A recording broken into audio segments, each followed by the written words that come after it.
അസ്സലാമു അലൈക്കും വറഹ്മത്തുള്ളാഹി. ബിസ്മില്ലാ വൽഹംദുലില്ലാ വസ്സലാത്തു വസ്സലാമു അലാ റസൂലില്ലാ വഅലാ ആലിഹി വസഹ്ബിഹി വമൻ തബിഅഹും ബിഇഹ്സാനിൻ ഇലാ യൗമിദ്ദീൻ. അമ്മാ ബഅദ്. ബഹുമാന്യ സുഹൃത്തുക്കളെ, സഹോദരങ്ങളെ, സഹോദരികളെ, അല്ലാഹു സുബ്ഹാനഹു വ തആലയുടെ ദീനിന്റെ കൽപ്പനകളും വിധിവിലക്കുകളും ജീവിതത്തിൽ പുലർത്തി ജീവിക്കുന്ന യഥാർത്ഥ വിശ്വാസികളുടെ കൂട്ടത്തിൽ നമ്മെ ഏവരെയും അല്ലാഹു ഉൾപ്പെടുത്തുമാറാകട്ടെ. ബാബുർ റയ്യാനിലൂടെ സ്വർഗപ്രവേശം സാധ്യമാകുന്ന നോമ്പിനെ വേണ്ട രൂപത്തിൽ സൽക്കർമ്മങ്ങൾ അനുഷ്ഠിക്കാൻ വേണ്ടി ഉപയോഗപ്പെടുത്തിയ യഥാർത്ഥ വിശ്വാസികളുടെ കൂട്ടത്തിൽ അല്ലാഹു നമ്മെ ഉൾപ്പെടുത്തുമാറാകട്ടെ. നമ്മുടെ പ്രോഗ്രാമിന് നമ്മൾ ബാബുർ റയ്യാൻ എന്നാണ് പേരിട്ടിരിക്കുന്നത്. അതിനെ അന്വർത്ഥമാക്കുന്ന രൂപത്തിൽ ബാബുർ റയ്യാനിലൂടെ സ്വർഗത്തിൽ പ്രവേശിക്കാനുള്ള അറിവുകളും അതോടൊപ്പം തന്നെ അദബുകളും പഠിച്ചെടുക്കുന്ന ഒരു സദസ്സായി അള്ളാഹു നമ്മുടെ ഈ സദസ്സിനെ മാറ്റുമാറാകട്ടെ. സഹോദരന്മാരെ, നമ്മൾ പറഞ്ഞുകൊണ്ടിരിക്കുന്നത് മയ്യത്ത് കഫൻ ചെയ്യുന്നതുമായി ബന്ധപ്പെട്ട കാര്യങ്ങളാണ്. കഫൻ പുടവ എങ്ങനെയായിരിക്കണമെന്നും അതിന്റെ നിറവും അതിന്റെ രൂപവും ഒക്കെ നമ്മൾ പറഞ്ഞു കഴിഞ്ഞു. ഈ കഫൻ പുടവ സുഗന്ധം പുകക്കുക എന്ന് പറയുന്നത് നബി സല്ലല്ലാഹു അലൈഹി വസല്ലം സുന്നത്താക്കിയിട്ടുള്ള ഒരു കാര്യമാണ്. പ്രവാചകൻ പറഞ്ഞു, ഇദസ്തജ്മർതുമുൽ മയ്യിത ഫഅജ്മിറു സലാസ, 3 തവണ നിങ്ങൾ സുഗന്ധം പുകക്കണം. അപ്പൊ 3 തുണിയും നമ്മൾ 3 തവണ സുഗന്ധം പുകക്കുന്നത് വളരെ പുണ്യമായ ഒരു കാര്യമാണ് എന്ന് നബി സല്ലല്ലാഹു അലൈഹി വസല്ലം പഠിപ്പിച്ചിട്ടുണ്ട്. അബൂബക്കർ റളിയല്ലാഹു അൻഹു മരിക്കുന്നതിന് മുമ്പായിട്ട് അദ്ദേഹത്തിന്റെ വസ്ത്രം, നേരത്തെ പറഞ്ഞല്ലോ, അദ്ദേഹത്തിന്റെ വസ്ത്രം തന്നെയാണ് എനിക്ക് കഫൻ പുടവയാക്കാൻ ഏറ്റവും യോഗ്യമായിട്ടുള്ളത് എന്ന് അദ്ദേഹം ആളുകളോട് പറഞ്ഞതായിട്ട് നമുക്ക് കാണാൻ കഴിയും. അദ്ദേഹം പറഞ്ഞു, ഈ വസ്ത്രം നന്നായിട്ട് അലക്കി അത് ഉണക്കിയതിന് ശേഷം അതിൽ നിങ്ങൾ സുഗന്ധം പൂശണം, സുഗന്ധം നിങ്ങൾ പുകക്കണം എന്നാണ്. അതിനുശേഷം നിങ്ങൾ സുഗന്ധം അതിലേക്ക് ഒഴിക്കുകയും പൂശുകയും ചെയ്യണം എന്നും അബൂബക്കർ റളിയല്ലാഹു അൻഹു പറഞ്ഞതായിട്ട് നമുക്ക് കാണാൻ കഴിയും. അപ്പോ ഈ സുഗന്ധം പൂശിക്കഴിഞ്ഞിട്ടുണ്ടെങ്കിൽ ഓരോന്നും വിരിച്ചിടുന്ന സമയത്ത് ഇങ്ങനെ 3 എണ്ണല്ലോ. അപ്പൊ അത് 3 വിരിക്കുന്നതിന് മുമ്പായി അതിൽ നിന്ന് ഒന്നിൽ നിന്ന് ഒരൽപ്പം ഒരു ചെറിയ കഷ്ണം നമ്മൾ കീറിയെടുക്കണം. ഒരു സൈഡിൽ നിന്ന് ഒരൽപ്പം നമ്മൾ കീറിയെടുക്കുന്നു. അങ്ങനെ കീറിയെടുത്താല് നമുക്ക് അതുകൊണ്ട് തന്നെ 2 ഭാഗവും, തലയുടെ ഭാഗവും കാലിന്റെ ഭാഗവും കെട്ടാനും നടുഭാഗം കെട്ടാനുമുള്ള ഒരു കഷ്ണം കയറായിട്ട് നമുക്ക് ഉപയോഗിക്കാൻ വേണ്ടിയാണ് കീറിയെടുക്കുന്നത്. അങ്ങനെ കീറാത്ത കൂടുതൽ വലിപ്പമുള്ള ഏറ്റവും നല്ലത് ഏറ്റവും അടിയിൽ നമ്മൾ വിരിക്കുന്നു. അങ്ങനെ വിരിച്ചു കഴിഞ്ഞതിന് ശേഷം അതിലൊരൽപ്പം സുഗന്ധം കുടയുന്നു. ഇപ്പൊ നേരത്തെ നമ്മൾ സുഗന്ധം പുകച്ചിട്ടുണ്ട്, എന്നിട്ടും അതിലൊരൽപ്പം സുഗന്ധം നമ്മൾ തെളിക്കുന്നു. അത് കർപ്പൂരത്തിന്റെ വെള്ളമാണെങ്കിലും അതേപോലെ തന്നെ അതല്ലാത്ത മറ്റു ഊതോ മറ്റേതെങ്കിലും നമുക്കത് പുകക്കുക എന്നത് നബി സല്ലല്ലാഹു അലൈഹി വസല്ലം പഠിപ്പിച്ചിട്ടുള്ള ഒരു കാര്യമാണ്. അത് അതേപോലെ തന്നെ ഇങ്ങനെ തെളിക്കുന്നതും നബി സല്ലല്ലാഹു അലൈഹി വസല്ലം പഠിപ്പിച്ചിട്ടുള്ള ഒരു കാര്യമാണ്. അതുകൊണ്ട് അത് തെളിച്ചു കഴിഞ്ഞാൽ 2ാമത്തെ വസ്ത്രവും അതേപോലെ തന്നെ നിവർത്തി ഇടുക അതിന്റെ മുകളിലായിട്ട്. ശേഷം 3ാമത്തെ വസ്ത്രം, അതായത് ഉള്ളതിൽ ഏറ്റവും നീളം കുറഞ്ഞത്, അപ്പോൾ വേണമെങ്കിൽ നമുക്ക് 3 ഒരേ വലിപ്പത്തിൽ തന്നെ മുറിച്ച് എടുക്കാവുന്നതാണ്.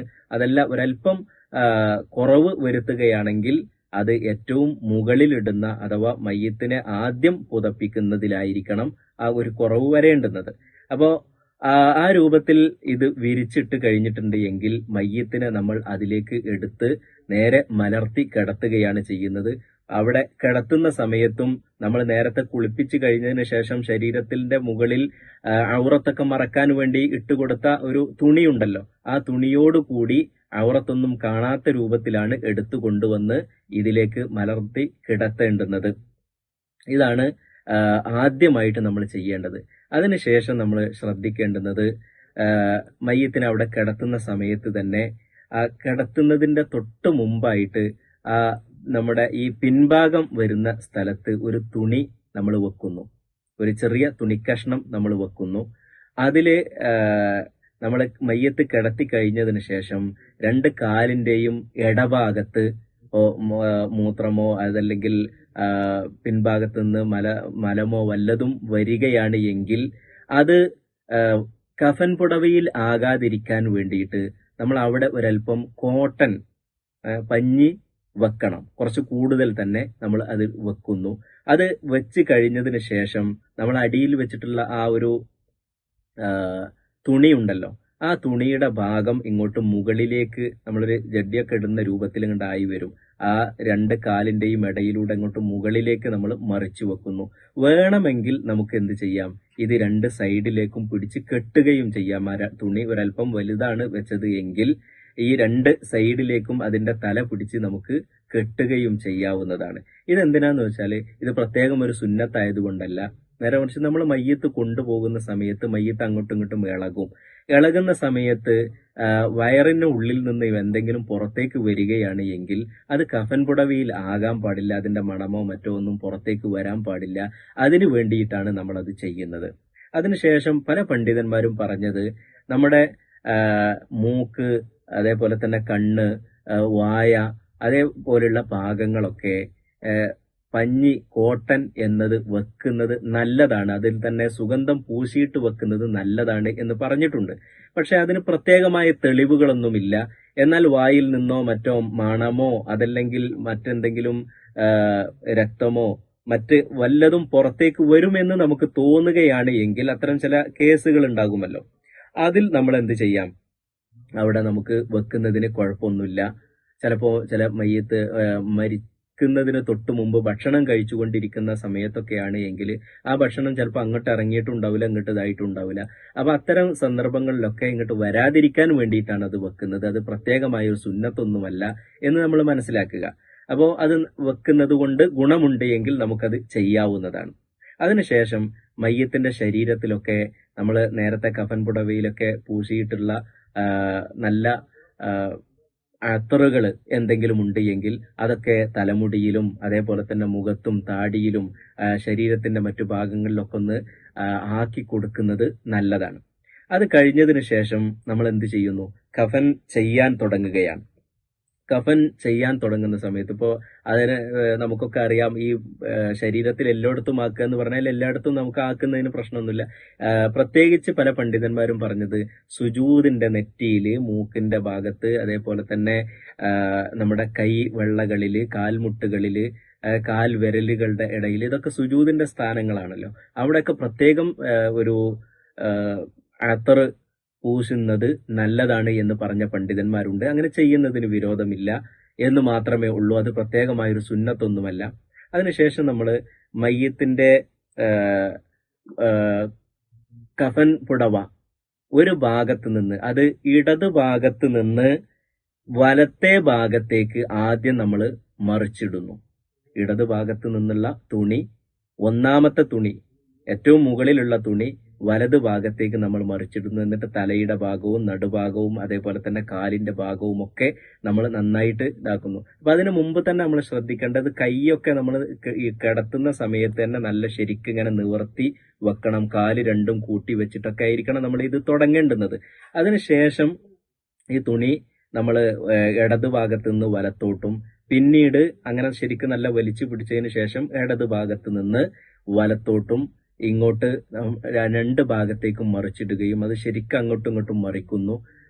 നന്നായിട്ട് വലിച്ച് തലയുടെ ഭാഗം ഇങ്ങോട്ടും കാലിന്റെ ഭാഗം അങ്ങോട്ടും മറിച്ച് നടുഭാഗം ഇങ്ങനെ ഒരു കൈ കൊണ്ട് പിടിച്ചിട്ട് നന്നായിട്ട് അങ്ങോട്ടും ഇങ്ങോട്ടും ഒരു ടൈറ്റ് ആക്കിയിട്ടാണ് അതിൽ നിർത്തേണ്ടത്. കാരണം മയ്യത്ത് എടുക്കുന്ന സമയത്തും കവറിലേക്ക് ഇറക്കി വെക്കുന്ന സമയത്തും ഒന്നും ഒരു ലൂസായി വരാൻ പാടില്ല, നല്ല ടൈറ്റ് ആയിട്ട് നിൽക്കണം. അതിനുശേഷം രണ്ടാമത്തെ തുണിയും ഇതേപോലെ തന്നെ ഇടത് ഭാഗത്ത് നിന്ന് വലത്തോട്ടും പിന്നീട് വലത്തെ ഭാഗത്ത് നിന്ന് ഇടത്തോട്ടും. അപ്പോൾ അങ്ങനെ ചെയ്യുന്നത്. അപ്പോൾ ഒരു തുണി ഇങ്ങോട്ട് മറിച്ചിട്ട ശേഷം വേണമെങ്കിൽ ഒരല്പം കൂടി സുഗന്ധമൊക്കെ അതിൽ കുടയുന്നതിന് തെറ്റൊന്നുമില്ല, ചെയ്യാവുന്നതാണ്. അങ്ങനെ 3 തുണിയും ഇതേപോലെ അങ്ങോട്ടും ഇങ്ങോട്ടും മറിച്ചിട്ട് ഇടത്ത് ഭാഗത്ത് നിന്ന് വലത്തോട്ട് ആദ്യം, പിന്നീട് വലത് ഭാഗത്ത് നിന്ന് ഇടത്തോട്ട് ആദ്യം, അങ്ങനെ അങ്ങോട്ടും ഇങ്ങോട്ടും മറിച്ചിട്ടതിന് ശേഷമാണ് നമ്മൾ ഇത് രണ്ട് ഭാഗത്തും കെട്ടേണ്ടുന്നത്. ആദ്യം തലയുടെ ഭാഗത്ത്. അപ്പൊ മയ്യത്ത് കിടത്തുമ്പോൾ തന്നെ നമ്മൾ എന്ത് ചെയ്യുക, തലയുടെ ഭാഗത്തേക്ക് ഒരല്പം കൂടുതൽ തുണി ബാക്കി കിടക്കുന്ന രൂപത്തിൽ കിടത്തുക. കാലിന്റെ ഭാഗത്തേക്ക് കുറച്ചും ബാക്കി കിടക്കുന്ന രൂപത്തിൽ നമ്മൾ കിടത്തുക. എങ്ങനെയായാലും അങ്ങനെ കഴിഞ്ഞിട്ടുണ്ട് എങ്കിൽ നന്നായി 3 തുണിയും അങ്ങോട്ടും ഇങ്ങോട്ടും നല്ല ടൈറ്റാക്കി വലിച്ചു പിടിച്ചതിന് ശേഷം തലയുടെ ഭാഗവും കെട്ടണം. അതേപോലെ തന്നെ കാലിന്റെ ഭാഗവും ഒരു നാര് കൊണ്ട് നമ്മൾ നേരത്തെ കീറിയെടുത്ത ഈ തുണിയുടെ ഭാഗം കൊണ്ട് കെട്ടുക എന്നതാണ് നബി സല്ലല്ലാഹു അലൈഹി വസല്ലം സുന്നത്താക്കിയിട്ടുള്ളത്. പിന്നീട് നമ്മുടെ ഈ വസ്ത്രം അങ്ങോട്ടും ഇങ്ങോട്ടും എടുക്കുമ്പോഴും വെക്കുമ്പോഴും ഒക്കെ പോകാതിരിക്കാൻ നമുക്ക് എന്ത് ചെയ്യാം, നടുഭാഗത്തും ഒരു കയറ് കൊണ്ട് കെട്ടാവുന്നതാണ്. ഇത്രയുമായാൽ മയ്യത്തിന്റെ കഫൻ ചെയ്യുക എന്ന് പറയുന്ന ആ ഒരു പ്രവർത്തനം പരിപൂർണമായും ശരിയായി കഴിഞ്ഞു, പൂർത്തിയായി കഴിഞ്ഞു. ഇങ്ങനെയാണ് കഫൻ ചെയ്യേണ്ടുന്നത്. ഇതാണ് യഥാർത്ഥത്തിൽ കഫൻ ചെയ്യുന്നതിന്റെ പൂർണ്ണമായിട്ടുള്ള രൂപമായിട്ട് നമുക്ക് കാണാൻ കഴിയുന്നത്. ഇൻഷാ അല്ലാഹ് അടുത്ത ക്ലാസ്സുകളിൽ മയ്യത്ത് നമസ്കാര സ്ഥലത്തേക്ക് കൊണ്ടുപോകുന്ന സന്ദർഭത്തിൽ ശ്രദ്ധിക്കേണ്ടുന്ന കാര്യങ്ങളും മറ്റു കാര്യങ്ങളും നമുക്ക് പഠിക്കാം. അല്ലാഹു സുബ്ഹാനഹു വ തആല കൂടുതൽ കാര്യങ്ങൾ മനസ്സിലാക്കാനും പഠിക്കാനുമുള്ള തൗഫീഖ് നമുക്ക് നൽകുമാറാകട്ടെ. അല്ലാഹുമ്മ ആമീൻ. അസ്സലാമു അലൈക്കും.